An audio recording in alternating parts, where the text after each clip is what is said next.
Hello, everybody. Happy Wednesday, and welcome back to another episode of Hooked on Fantasy. I am your less handsome host slash co-host, Luke, and I'm here joined as always by my more handsome co-host, Akash. How you doing, Akash? I'm doing great, man. What about you? Always flattered. Fantastic, but my voice is a little shot, as you can tell, but that's okay. We can survive half an hour. I have a cough drop in, ready to go. So hopefully this isn't unlistenable. It might be unlistenable, but that's okay. If it becomes unlistenable, Akash can carry the show on his back because he's handsome and we love him. Yeah. Akash, why don't you take the top of the dock then, like I normally do, because I don't want to kill my voice yet. Okay, yeah. Let's start off with some news and notes. So David Njoku was placed on the COVID list earlier this week, as well as Keenan Allen, Cameron Jordan. Keenan Allen's really the only fantasy relevant one here. Maybe you're starting Njoku in some tight end premium leagues, but Allen Or dynasty, like deep dynasty yeah, leagues. right, yeah. Allen is reportedly vaccinated and does still have a chance to play this week, so that's good. If he doesn't, it's probably a boost to Austin Eckler, who also works in the shorter range and is a target hog as far as running backs go. But he should be fine. I don't think there's. We'll get more news as the week goes on, but for right now, I'm just treating it as he is going to play until we get more news. Ryan Fitzpatrick to have season-ending hip surgery. Really not that big of a deal because you probably already dropped him, except maybe in like Superflex to redraft leagues where you held on to him. I know I did in like one league, redraft Superflex, where I was holding him. You can go ahead and drop him in Dynasty. You just keep holding because maybe he lands somewhere. I don't know, he could very well retire. Who knows? But you still hold on He to could just him. come back to Washington next year for another season, honestly, unless they plan on drafting a quarterback. Right. Or stick with Heineke. We'll talk about that later. Yes. That'd Deontay be Harris interesting for sure. suspended for 3 games following the DUI that I think was earlier this year. That was to be expected. Harris wasn't a guy who's super fantasy relevant, but he does make some nice plays sometimes, catches a long touchdown.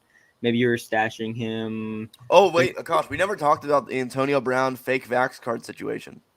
Oh yeah. We talked about the suspension. We did, but that's crazy, man. I can't It believe is crazy. that when you're that rich and famous that you would fake a vaccine card and not get a good enough one to get caught. That's crazy. No, it's insane. And the fact that they might cut him when he comes back, I hope not. I mean, well, I kind of hope so. On one hand, I don't want him to cut him, honestly. it hurts the Bucks to lose him because he's a good player while he's on the field, which I would love to see the Bucks suffer because I'm a Falcons fan and I hate the Bucks. But I also like Antonio Brown on my fantasy team because he's a super cheap producer. Do you think Antonio Brown would be forced to retire if he was cut from the Buccaneers? No, he's too good to not play. A He team. is, but I mean, every year there's always something that like falls apart with him at the end of the season. Every I year. think eventually his off the field issues might lead him to hang it up for he might want to, but I don't think this is the time. He's definitely still got juice left in the tank, and I think a team that wants to push for like a championship might sign him. I think eventually it might lead to maybe it leads to a lesser role, like when Josh Gordon was still definitely had juice, but the off the field issues just led the team to like not feature him or anything and just sign him to smaller deals and use him just a little bit. But I definitely think that he'll be back, if not the Bucks, then somewhere else. And then you just should keep holding him because he still has upside while he's playing. Yeah, I agree. It's crazy how good he is. I mean, he was crushing it for fantasy and in real life at the start of the season. And Tom Brady, when they're all combined, all the Buccaneers weapons is like unstoppable.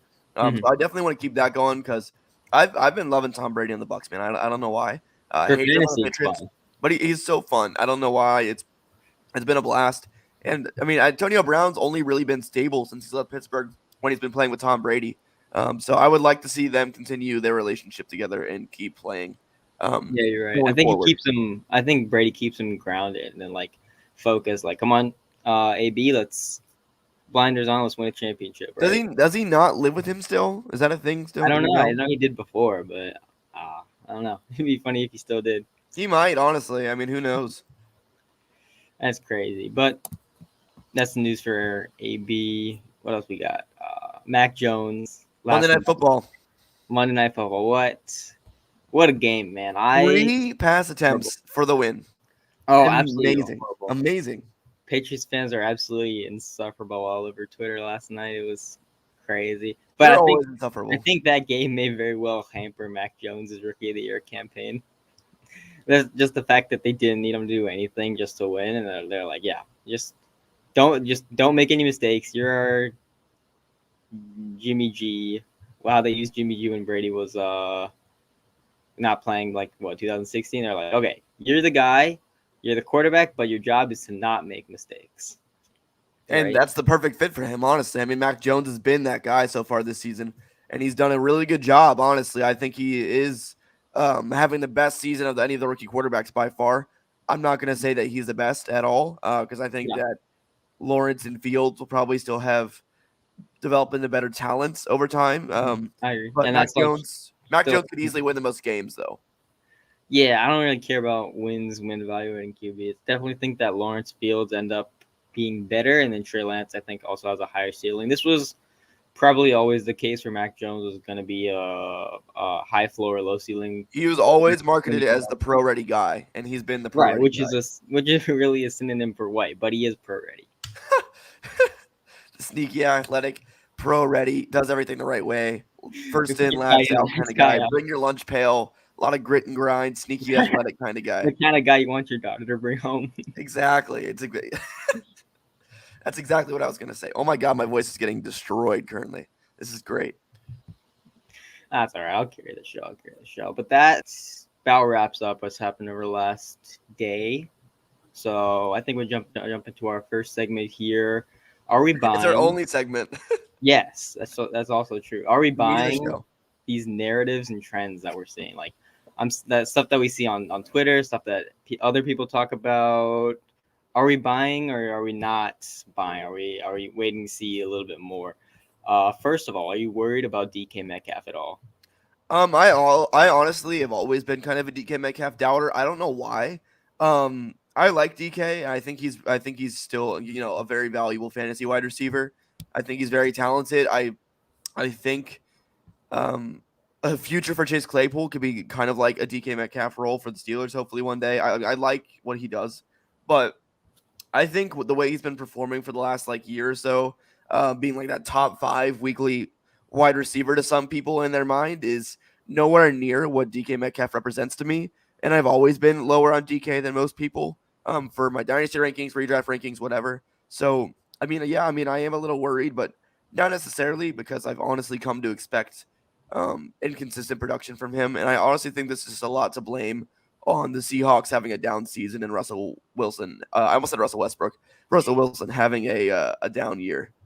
Oh yeah, I totally agree. Not even a down year. It's just been a bad stretch since he came back from the injury. I don't know if he's just not right or something, but this has always been the case with DK Metcalf. It's just exacerbated because of the poor QB play from Russell Wilson over the last just a couple weeks, right? He still has good target share, really high air yard share. He obviously gets a lot of deep targets, and that's what leads to inconsistency. What I was going to say, Akash, about him not being right since coming back, I mean, it's that middle finger, right? I mean, it's the NFL. To throw a good grip the ball with, you have to grip that ball perfect. And, I mean, it might just be taking a little bit off that deep ball that him and DK usually connect on consistently. Totally. And when you're not connecting on, when you're seeing a bunch of deep targets, and that's what gives you a high ceiling, but that can also give you a low floor, and that's why I'm not worrying about him. This is just some variance. I know over the last few weeks he hasn't been a producer at all for fantasy. I think only had one game over 10 points, but the ship will right itself. I don't think that he's suddenly bad at football. I think he's still a really good young player, only 23 years old. Still, he has a bright future for sure. I mean, Locke kind of hinders him a little bit. Yeah, earns targets at a high rate, earns down the field targets, athletic specimen, high upside player. So I'm not worried at all. Maybe for the rest of the season, I'll be I'll pump the brakes a little bit, but I'm not going to bench him or anything. Yeah, absolutely. I mean, you have to play him. It's DK Metcalf.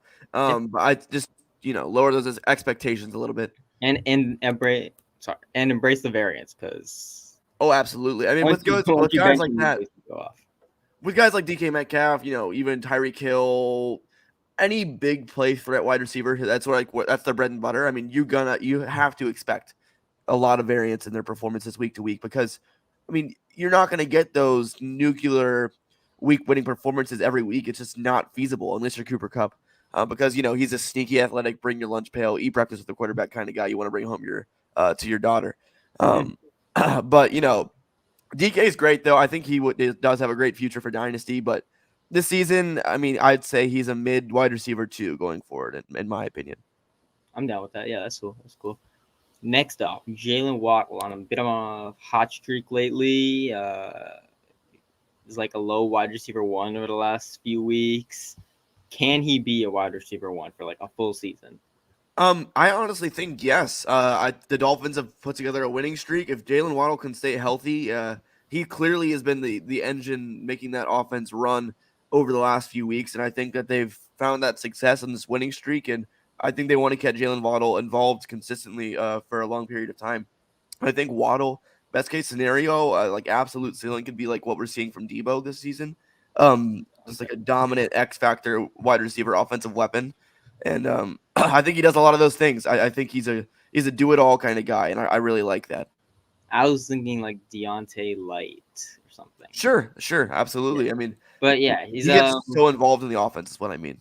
Right, his target share is solid. It's like a 23.8% target share. Obviously, really low ADOT targets. It's like similar air yards market share to the target share, which says like he has a low ADOT. He has a 7.4 average depth of target.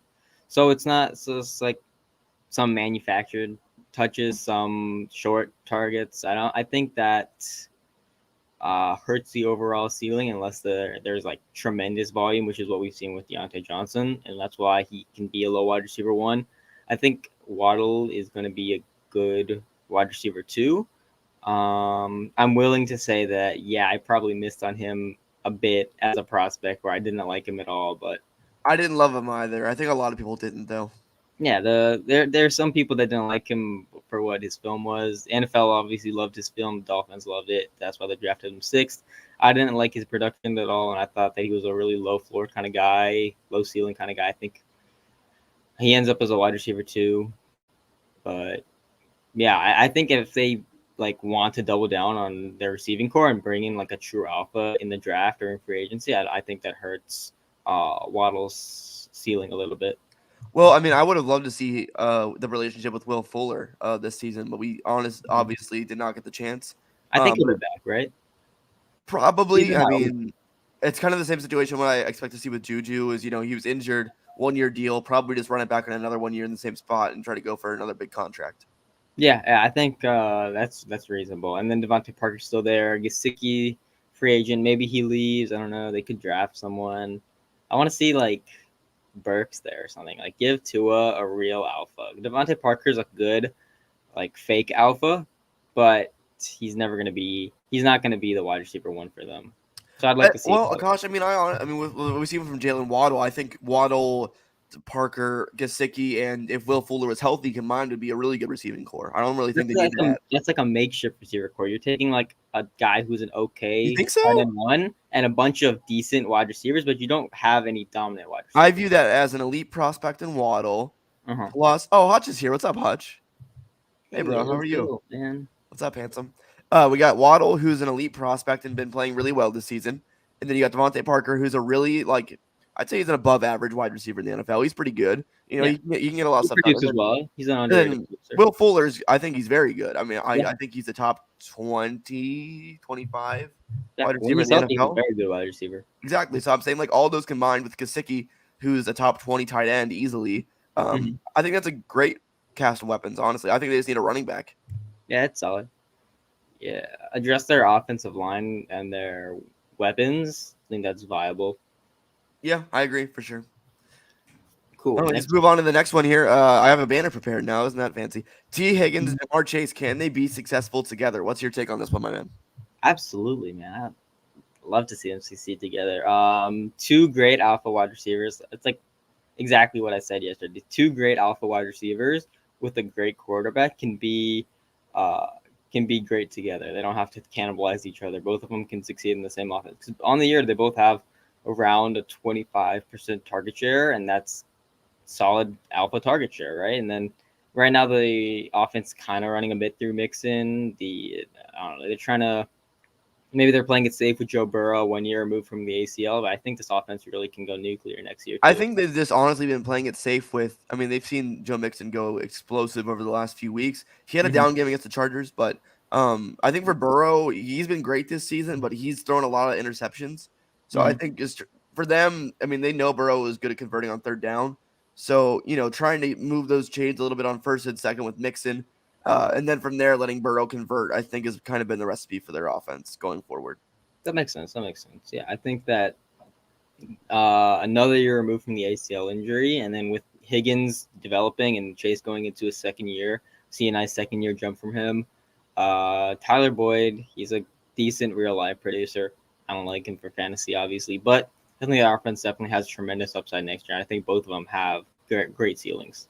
Yeah, I mean, I think Jamar Chase is probably going to be like a second round draft pick. Yeah. I don't know if he doesn't. There's a lot of recency bias. So if the variance hits in this last few weeks of the season, he capitalizes more on some of those longer plays, and yeah, he's gonna jump back up to what people are thinking about him at the beginning of the season. But if he continues to Sure. like have bad luck in that facet, people might draft him in the third or fourth round or something. Yeah, But I think I don't think he slips out of the third just because second year narrative streak. I mean, look what happened with CD Lamb this year. yeah, I don't think he makes it out of the third, but Higgins could be a great value in like the fifth, sixth round. I think he could be a really, really nice value pick next season for sure. They both are on a pace to be a dominant 1-2 punch, with Tyler Boyd kind of being that in between, fill in the gap kind of guy, which I really like personally. yeah, Higgins has like 8 targets a game, right? Times 17. How many targets is that per game? Like, A lot of uh, targets. hmm? A lot of targets. A lot of them. Yeah, you're right. It's like 136. Like at least 10.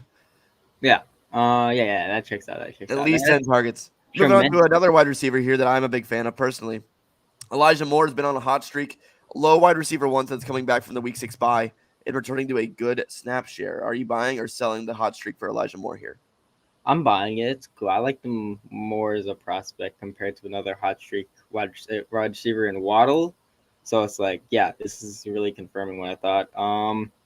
He does have like a good string of games with a really high target share, and as a beta receiver, like you expect more of a beta target share. On the year, he has like an 18-19% target share, which is really good for a beta rookie. I think it's similar to what we saw with Brandon Cooks, who was another really good beta rookie wide receiver. And then normally say, okay, he's a beta. He probably has some wide receiver 2 seasons, but Brandon Cooks had a couple years as a low wide receiver 1, And then that's offense has to get good, and then you have to have some good volume too to really hit that low wide receiver 1 ceiling. But I definitely think that that's within his range of outcomes. He's really ranked as like a low wide receiver 2 or mid wide receiver 2 in dynasty. I think that having wide receiver 1 seasons is in the cards for him, but I think yeah, he's going to be a really good wide receiver 2 for years to come. Let me hit on what Hutch just said here. I totally agree. I said this in yesterday's episode. He had always struggled with not Russell Wilson, Zach Wilson until yesterday's game, and that was a huge point for me personally seeing this. And I think Hutch agrees based on his comments here because he had always struggled this season so far with Zach Wilson. But after the week 6 bye, he had those. Zach Wilson was injured and didn't really do much with before, but Mike White, the legend, and Joe Flacco filled in here and there for that Jets offense, and Elijah Moore broke out, and a lot of people were doubting that Zach Wilson was going to ruin him coming back, and I honestly thought he probably was going to ruin him a little bit, honestly, even though I'm a big Zach Wilson fan, but he didn't, and Elijah Moore's been fantastic, and I'm continuing to ride the train personally. Yeah, I don't think I was as scared of Zach Wilson as you, because I think Zach Wilson was still like an overhated QB prospect. He still has potential to be good. I love Zach Wilson as a prospect. I think people wrote him off too quickly after like 3 games and then he got hurt. I think people wrote him off too quickly. I think a lot of people were just so spoiled last year with how good Herbert and Burrow were. Yeah, that a lot of people. I mean, Burrow wasn't great, but he was pretty good. He was great. Yeah, he was good. But Herbert was amazing, and I think we've been spoiled with like the perception of like what rookie quarterbacks are. So like Wilson and Lawrence and Fields and like that's like a normal rookie season. So like I'm just trying to see what that looks like next year for the Jets for sure. Honestly, I was saying that at the beginning of the year, but I would like to see all of them like really turn it up because for them to be playing like for example, what Lawrence has been doing at the beginning of the season, it's fine. You're like, yeah, there's going to be some bumps in the road as they're first starting. But I really hope that they start to pick it up over the next few weeks. They're in worse situations than a guy like Mac Jones, even Herbert and Burrow, but I honestly don't there think should be some more flashes, I think. I honestly don't think Justin Fields should start for the rest of the season. Andy Dalton gives this Bears team a better chance to win. Do they than want to Justin win, Fields though? does. Do they Yeah, want they do. I They mean, do. obviously every team wants to win, but I don't think that should be the primary focus for them. I think you should say, let's get Justin Fields some reps because I don't think this team isn't going to make any Well, run towards the for playoffs. me, Akash, I mean, Justin Fields is banged up currently with a rib injury. Yeah. If it were It's me, I mean, I would just honestly, I would ice him for the rest of the season and let Andy Dalton ride off into his ginger sunset. I don't know about icing him, but I definitely think that you don't have to rush him back or anything. Dalton's fine in his stead, but I think that I want to eventually get Fields some more reps going towards the end of the season. I mean, no, like I agree. Like, I would be nice to get some reps. I'm just saying, like, I feel like the Bears are going to try to win games, so Matt Nagy can cover his ass and not get fired. Yeah, That's a big thing for me in that take. So I think that Dalton should start personally. But moving on, let's move on to the Patriots backfield, who had a big night yesterday. Damian Harris looked great, but talking about Rhamondre Stevenson, is he a buy in dynasty? I like Rhamondre a lot. He was like one of my like early season sleeper picks. I think he's an awesome talent, and he's in a pretty good situation. But Damian Harris has pretty much established himself in this backfield, in my opinion. Yeah. So I'm gonna hold off for now at his price currently. If his price goes down during the offseason, I'll be back in at buying. Yeah, I'm with that. It's not it's Damian Harris is also a really good running back. I think he might even be a better running back. Stevenson has shown flashes, and I think that I didn't like him at all as a prospect. He's like a fourth rounder who didn't do a ton in college, and so it's like, yeah, he's probably going to be a backup or a committee. Gosh, yeah. I watched his film. No, I don't know what film is, but anyway, right. A lot of people are buying for like late ones or early twos. That's not something I can get. Oh, they're buying for late ones. I know it's crazy. People, I'm selling that. Right, exactly. Get a first. That's crazy. Exactly. For wide receivers, I'm very much buy talent. And so even if you like the talent for Rhamondre Stevenson, I think there is something to be said for Damian Harris isn't going to go away. It's like Rhamondre Stevenson, I think at best forces a 50-50 split, which is pretty much what he's doing right now. That's what it was a few weeks ago when Rhamondre Stevenson was playing and Damian Harris came back. That's what it was before Damian Harris got hurt last night. But the thing for me, Akash, is like you said, even if he can escape the clutches of Damian Harris, Bill Belichick's always going to find some random Walmart employee to come in and play running back for the Patriots and have a 50-50 timeshare. It's not going to work. It's never going to happen. It's going to be an RBBC until Bill Belichick dies. Yeah. The narrative that Bill Belichick always employs a running back by committee, I don't know about that, but it is true that When has he not? I think that, I mean, he does, but it's not the he does it on purpose. It's that he's smart and he drafts running backs with like low opportunity costs, like third rounders, fourth rounders, and he gets running backs for cheap. And those kind of running backs typically aren't workhorse running backs, right? So no, the way I envision workhorse. The way I envision Bill Belichick builds his backfield is he gets a guy who can do one thing really well. Like he gets like a James White who can catch passes. Rhamondre Stevenson is more of the power, and Damian Harris who can do a little bit of everything. Yeah, I think he just always has done that. Except for like Sony Michel, when has he ever invested heavily in a running back, right? Never. And so that's why you don't see running backs be workhorses for Bill Belichick. It's because he's smart and builds a committee so that he doesn't like wear anyone down or give someone too many carries and that they get hurt or something. So I don't think Rhamondre Stevenson, he has some upside. I just don't think he hits that upside. Cool. Yeah, next point. I got a banner up here for you. Dontrell Hilliard, is he the guy in the Titans backfield? No, I don't. It's tough. I don't think so.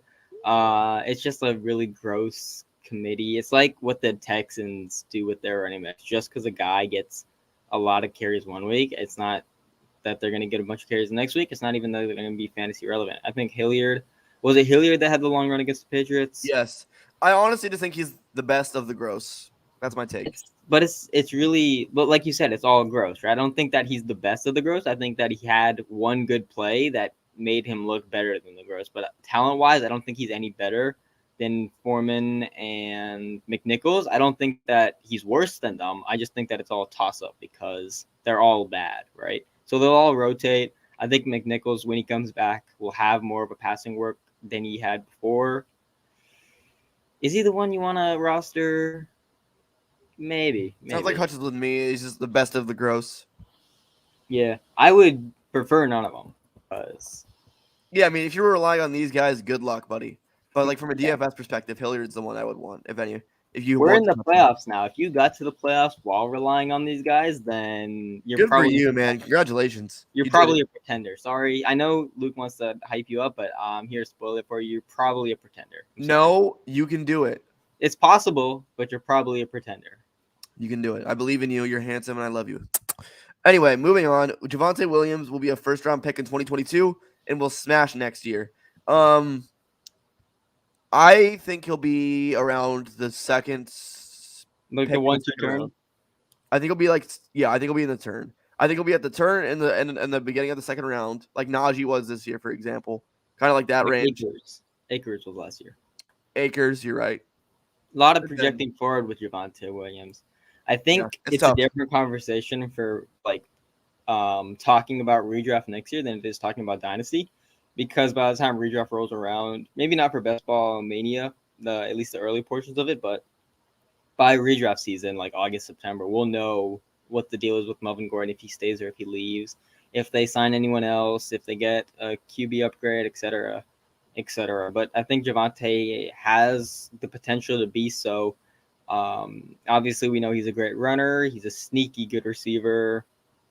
Exactly, and that means Hutchinson's going to draft a shit ton of Javonte Williams at the end of first rounds in 2022. Yeah, Hutchinson just said in the chat as well he thinks he'll be like Cam Akers in draft capital, which I agree with. Yeah, like early second round range. I just loved Akers before Akers got hurt. I remember he just kept talking about Dude, I loved Akers too. I remember I was on vacation. I was like at the beach and I was like about to like put my phone down. I got the notification. I was so sad. It was terrible. I know, that was horrible. I actually went to Kings Island that day. And Kings Island, what a place to be.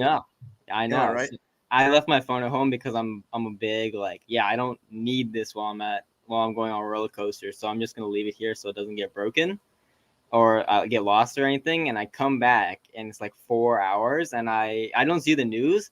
I click on like a Slack Dynasty group chat. It's not like a work thing.